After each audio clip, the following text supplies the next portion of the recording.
guys, welcome back to Day-to-Day Chess. This is Sabina, and since I started the week already with endgame studies, I've decided to continue it with endgame studies. And for today, here is a position composed by Grandmaster Paul Benko in 1999. Who is Paul Benko? He's, aside being a Grandmaster, was a very strong chess player. Currently, as far as I know, is not playing in tournaments anymore, but is focused mostly on composing. And he was born in France, but spent most of his life in Hungary, and then immigrated to the United States, where he is currently residing. And what else can I tell you about him? A fun fact, some of you might already know it, is that he is famous for creating very aesthetic positions. He has some that are, the pieces are placed in shapes of letters. So those are really cool positions, and of course they're composed not to just show that it's possible to compose those studies with letters, but of course they are very beautiful aesthetically, and by solving the position, the solutions are of course correct, everything is fine. It ends well. So I would definitely recommend you checking some of his positions out when you are getting your way to train.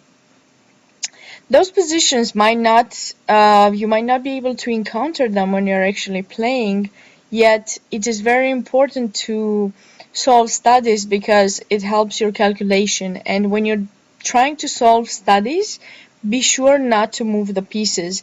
Even if there's a line that you think that it has to go that way, try to calculate as much as you can from the study, from the beginning towards the end, without moving the pieces. That's going to help you with visualization and calculation as you go to play normal games. Okay, enough with talking. I feel that these days I'm doing a lot of talking, and my videos keep getting longer than they should be.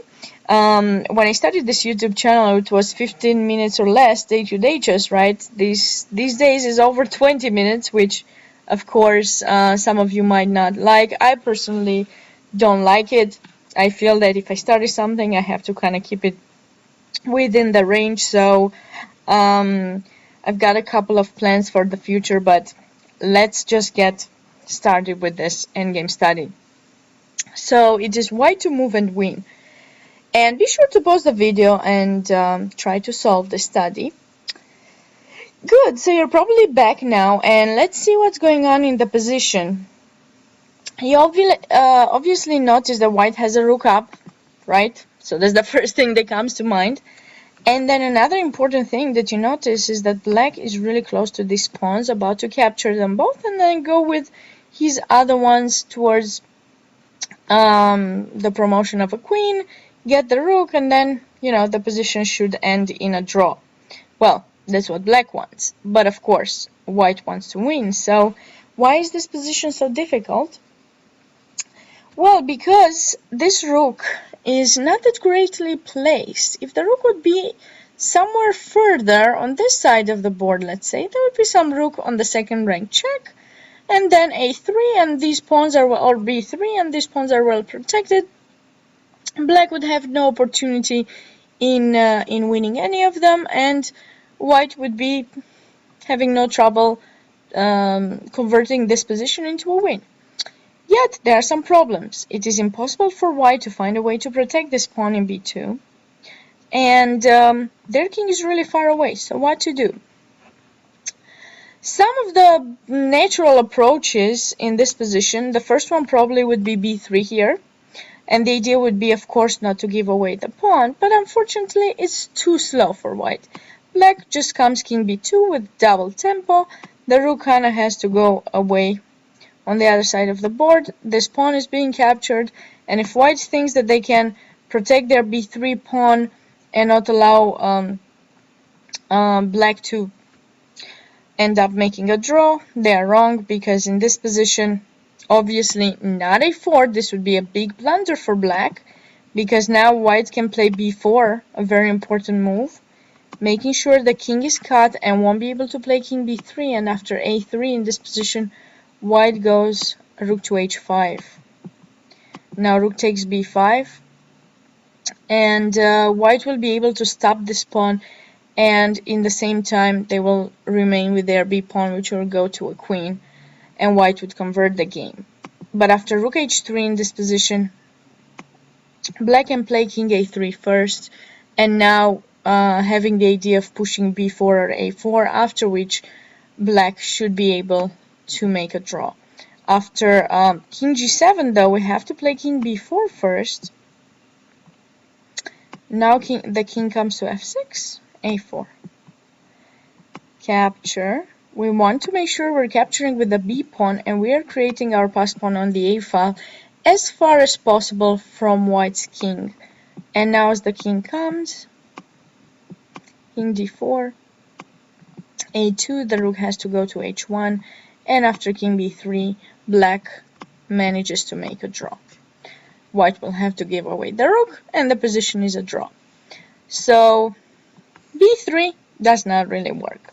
Okay, b4 doesn't really help very much either, because in this position black just captures the pawn, and once again if rook h1 here, black goes king b2. Let's say white gives check. Now the king goes to a3, after which black is going to play b3, trade the pawn, and white's king is a little bit too far. Let's just go a little bit through the line just to make sure. I'm not lying to you, I promise, but let's just see. The king comes to f6, and in this position b4, king e5, king c3. It is very important for you guys to remember these ideas, that when you are dealing with a position where there's king rook versus king pawn, the defending side, so the king pawn, should always try to move their king in trying to restrict the opponent's king to come close to the pawn, because if they come too close, they would be able to capture the pawn or stop it from promoting and then capturing it. So we have to try to restrict the opponent in order to be able to make sure we have some chances to make a draw. And in this position, there are no ways for white to win. Black will just start pushing the pawn. Of course, if you give me rook h3 check in this position, I cannot go king c2, because now after king d4, b3, rook h2 check, the king has to go on the first rank somewhere, and now white goes king d3, and you cannot push b2 because rook h1, so you have to kind of move the king, and here white has approached way too much more than they should, and now white is winning. So we have to be very, very cautious. So after rook h3 check in this position, black has to realize that king c4 is the only correct move in the position. And now let's say king e4, simply b3, and black makes a draw. So this move doesn't work either. So another idea that might come to mind is, of course, bring your king. Whether you bring it directly or you're thinking to play rook h1, one of those moves has to be considered. And let's just consider king g7 for now. And here you have to realize that black cannot capture the pawn in b2. Black has to play in this position only one move, and that move is a4. This is the only move that black can play in order to save the game. And after king f6, we take the pawn, the rook goes far away on the other side. Now we take the other pawn, and we are going to go with the b pawn towards promotion. And white is a little too late with their king b3, king c3. Oops. Sometimes my computer has a life of his own or its own. b2, king c2, now a3. And no matter where white moves their rook, black is going to promote. Very happy, because now after rook takes b1, it's a stalemate. So black's purpose has been made in this game. a4, a very important move in this position for black to save the game. King takes b2 would not save the game here, because There's a move that you have to see, and that move is a4 here, and we're going to see it in the main line as well, so I'm going to get back to this. Okay, so king g7, okay, rook h1. After rook h1 in this position, black now has to take in b2, because I mean it's the pawn, otherwise rook h2 like I told you earlier, and black will be losing the game. And after rook h2, of course, black goes king a3. And no matter what white does, these pawns are going to be pushed, trade, capture back. In general, we capture back with the king, then the pawn will go towards promotion and a draw. If white will try some tricks with rook h5, thinking, oh, maybe we'll take in a2 so that then I take in b5 and maybe I'm winning. Unfortunately not, because this king is way too far and black is going to be able to bring their king to a1 and the pawn to a2, get into a stalemated position, and it will be a draw. So there's no idea here for white that works. Let's just double check this once again to make sure I'm not lying to you, I promise. So here b3, and after capture we can capture back with either one. Let's just say we take with the pawn, and the king is one tempo to behind. After king a2, that position is a draw. Let's say rook h2. Now we can go back either in a3 or we can go to a1. It doesn't matter. The position is a draw. Okay, so we saw rook h1. We saw b4. We saw b3. What else? We saw bishop g7. What else is there to see? Well, like I told you a little bit earlier, every single piece that is placed on the board in a study has its purpose.